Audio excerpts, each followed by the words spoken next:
Every single chef around the world does pretty much the same thing when they make food.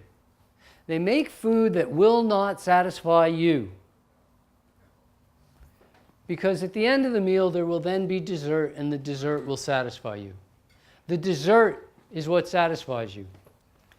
Your mother told you so when you were little, because she said, don't eat sweets before the meal, you'll spoil your appetite. Right? I know your mom. I remember when she used to say that to you. She still does. She still does. Had I had the presence of mind when my mom said that to me, I would have looked her in the eye and said, but Mom, isn't that the whole reason we eat, is to spoil our appetite? Goodness, I'm so glad, because I'd have red cheeks to this day from the hands-on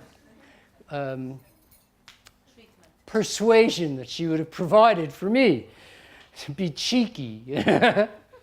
But that is the point of eating. The point of eating is to satiate yourself. You want to finish a meal so well satisfied that you don't have to think about food for 3, 4, 5 hours, some amount of time, until some predetermined usually amount of time, because you have some idea when you're going to eat next. We all generally have some idea when we're going to eat next. And we have a baseline of experience that tells us how much to eat through repeat. And so what happens is people start getting hungry way more often because they're not used to eating the volume.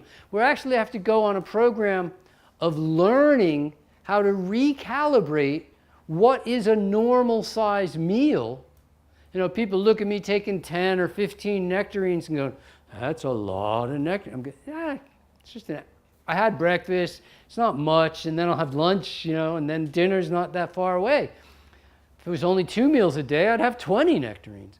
But we don't have that framework of reference with every raw food, and it takes some practice, because I don't see anything happy about that happy meal.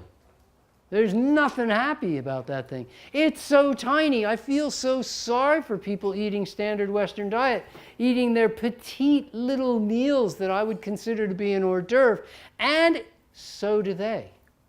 Because our bodies depend on at least a satisfactory volume of food.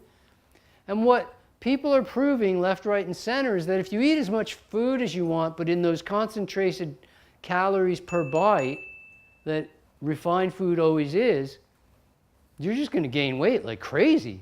There is no way to come up with a happy medium or a happy meal when it's just not enough volume.